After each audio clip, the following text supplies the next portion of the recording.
জয় মা মঙ্গলচণ্ডী, জয় শিবশম্ভু। নমস্কার বন্ধুরা, জ্যৈষ্ঠ মাসের সর্বশেষ জয় মঙ্গলবার। আজকের এই দিনে শ্রবণ করুন জ্যৈষ্ঠে জয় মঙ্গলবারের শ্রী জয় মঙ্গলচণ্ডী ব্রত কথা। জ্যৈষ্ঠ মাসে এই ব্রত করার নিয়ম। পয়লা জ্যৈষ্ঠ থেকে জ্যৈষ্ঠ মাসের সংক্রান্তি পর্যন্ত যতগুলো মঙ্গলবার পড়ে তার প্রত্যেক মঙ্গলবারেই নিয়মিতভাবে এই ব্রত অনুষ্ঠান পালন করা হয়। কুমারী ও সধবারা জয় মঙ্গলচণ্ডী ব্রত করতে পারে।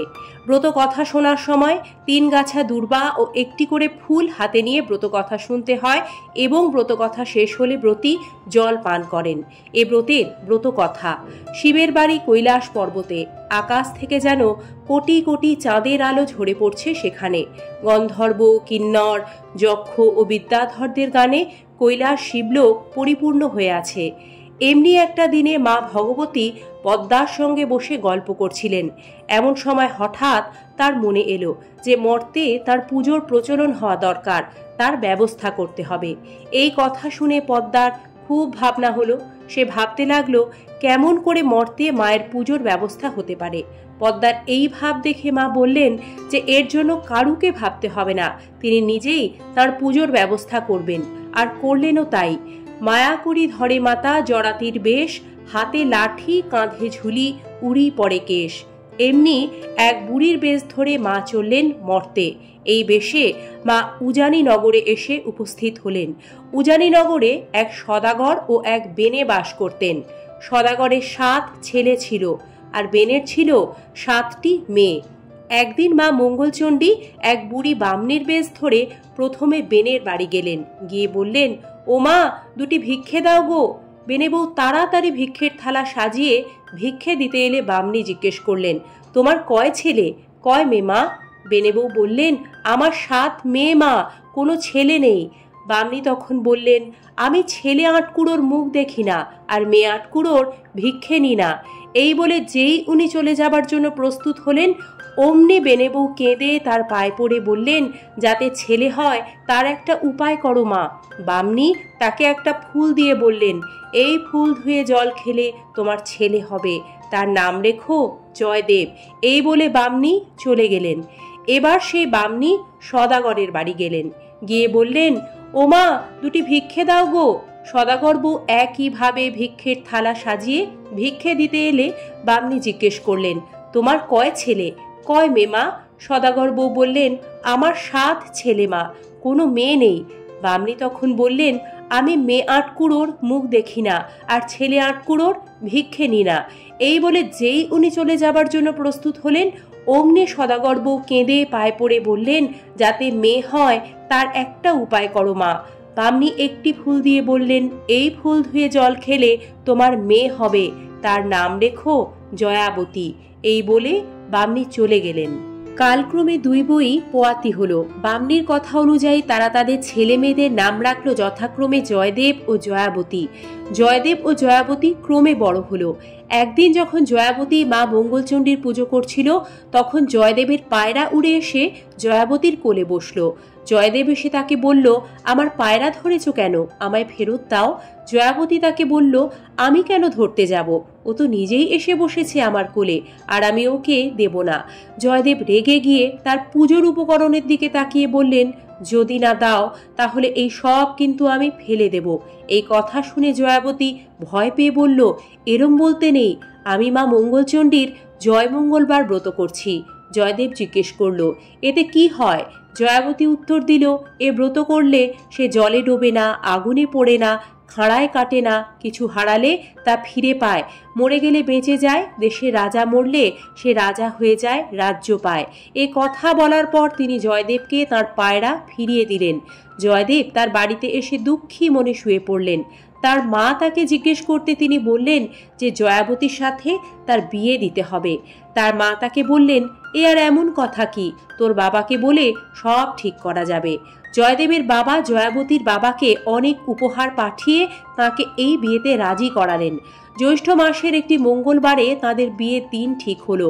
বিয়ে হয়ে যাবার পর বাসর ঘরে যখন জয়দেব ঘুমের ভান করে শুয়েছিলেন তখন জয়াবতী নিজের আঁচলের খুঁট খুলে গদ বের করে খেলো। জয়দেব আশ্চর্য হয়ে জিজ্ঞেস করলেন, এটা কেন করলে? জয়াবতী বললেন, আজ মঙ্গলচণ্ডীর পুজো কিনা, ও পুজো করলে কি হয়? জয়দেব জিজ্ঞেস করলেন। জয়াবতী বললে, এ ব্রত করলে সে জলে ডোবে না, আগুনে পড়ে না, খাঁড়ায় কাটে না, কিছু হারালে তা পেয়ে যায়, মরে গেলে বেঁচে যায়, দেশে রাজা মরলে সে রাজ্য পায়, রাজা হয়ে যায়। বিয়ের আগেই তো তোমায় বলেছিলাম। পরদিন সকালে 7 ডিঙা নানা ধনে পূর্ণ করে জয়াবতীর বাড়ি থেকে রওনা দিল সবাই। অনেক দূর যখন সমুদ্রের চারদিকে শুধুই জল, তখন জয়দেব জয়াবতীকে ডেকে বললেন, দেখো এখানে জলদস্যুর বড় ভয়, তুমি গয়নাগাটি সব খুলে ফেলো। সমস্ত গয়নাকাটি খুলে নিয়ে জয়দেব একটা পুঁটুলি করে জলে ফেলে দিলেন। ফেলে দিতেই একটা রাঘব বোয়াল মাছ সেই পুঁটুলি গিলে ফেলল। তারপর যখন জয়দেবের বাড়ি বরকনে এলো, পাড়ার সবাই তাদের বরণ করে তুলতে গিয়ে নিজেদের মধ্যেই বলল, মাগো, মেয়েকে গয়নাগাটি কিছুই দেয়নি। জয়দেবের এই কথা কানে যেতেই তিনি সবাইকে চুপ করতে বললেন। জয়দেবের বোনেরা বললেন, শ্বশুরবাড়ির ওপর কি টান তাদার। এরপর যখন বউ ভাতের সময় এলো, তখন এক সমস্যা উপস্থিত হলো। কোনো জলাশয়ে মাছ পাওয়া যাচ্ছিল না। মা মঙ্গলচণ্ডী সব মাছ হরণ করলেন। জেলেরা বারবার খালি হাতে ফিরে আসছিল।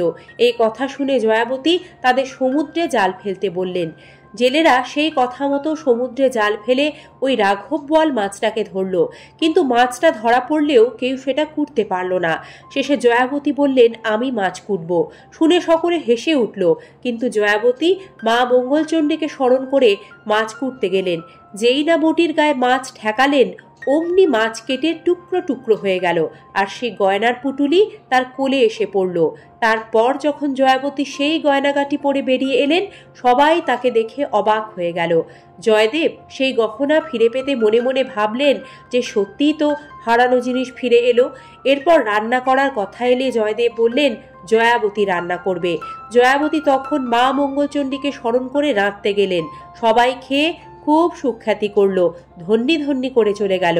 কিছুদিন পরে জয়াবতীর একটি ছেলে হলো। নাতির মুখ দেখে জয়াবতী শ্বশুর শাশুড়ি স্বর্গে গেলেন। জয়াবতী ছেলেটিকে ঘরে ঘুম পাড়িয়ে কাজকর্ম করছে। এমন সময় জয়দেব ছেলেটিকে তুলে নিয়ে কুমোরদের পনের মধ্যে গুজে রেখে এলো। তারা যতই পনে আগুন দেয়, ততই আগুন নিভে যায়। কুমোরদের গিন্নি গিয়ে দেখে জয়াবতীর ছেলে পনের ভেতর শুয়ে খেলা করছে। সে তখন তাড়াতাড়ি ছেলে নিয়ে জয়াবতীকে দিয়ে এলো। আর একদিন জয়দেব ছেলেটিকে নিয়ে নদীর জলে ফেলে দিয়ে এলো। জয়াবতী যেমনি জল আনতে গেছে, তার সঙ্গে সঙ্গে মা মঙ্গলচণ্ডীর দয়ায় ছেলেটিও উঠে এলো। জয়দেব দেখে আশ্চর্য হলো, কিন্তু ভ্রম গেল না। তারপর জয়াবতীর আরও একটি ছেলে ও একটি মেয়ে হলো। একদিন জয়াবতীর ছোট ছেলেটি দোতলায় শুয়ে আছে। ছেলে মেয়ে দুটি সেখানে খেলা করছে। জয়দেব একখানি কাটারি নিয়ে ছোট ছেলেটির গায়ে কোপ মারছে, কিন্তু ছেলেকে কাটা যাচ্ছে না। জয়াবতী তাড়াতাড়ি জয়দেবের হাত ধরে বললেন, তুমি ও কি করছো? এতবার এত পরীক্ষা করলে, তবুও বিশ্বাস হলো না? আমি তো বলছি মা মঙ্গলচণ্ডীর কৃপায় আমার কোনো অমঙ্গল ঘটবে না। তখন জয়দেব বললে, তুমি যখন এমন ব্রত জানো, তাহলে আমরা মরতে থাকি কেন? চলো স্বর্গে যাই। জয়াবতী বলল, আগে ছেলেমেয়ের বিয়ে হোক, বউ হোক, জামাই হোক, তারপর স্বর্গে যাব। দিন কতক পরে জয়াবতী ছেলেমেয়ের বিয়ে হলো। মনে সুখে দিন কতক সংসার করে জয়াবতী বৌঝিয়েদের ঘরকন্যা বুঝিয়ে দিল। স্বর্গ থেকে পুষ্পক রথ এলো। চুয়া চন্দনের ছড়া পড়তে লাগলো। ঝি বউকে জয়মঙ্গলবারের ব্রত করতে বলে জয়দেব ও জয়াবতী স্বর্গে চলে গেল। সেই অবধি জয়মঙ্গলবার পৃথিবীতে প্রচার হলো। জয়মঙ্গলচণ্ডী ব্রতের ফল, যে স্ত্রীলোক জয়মঙ্গলবারের ব্রত পালন করে, মা মঙ্গলচণ্ডীর দয়ায় সে কখনো জলে ডোবে না, আগুনে পড়ে না, কোনো অস্ত্রের ঘায়ে তার মরণ হয় না, সে তার হারানো সম্পদ ফিরে পায়। জয় মা মঙ্গলচণ্ডী। ওম সর্বমঙ্গল মঙ্গলে শিবে সর্বার্থ সাধিকে শরণ্যে ত্র্যম্বকে গৌরী নারায়ণী নমস্তুতে। সকলের মঙ্গল করো মা। ধন্যবাদ বন্ধুরা, মায়ের এই জয় মঙ্গলবার ব্রত কথাটি সম্পূর্ণ শোনার জন্য।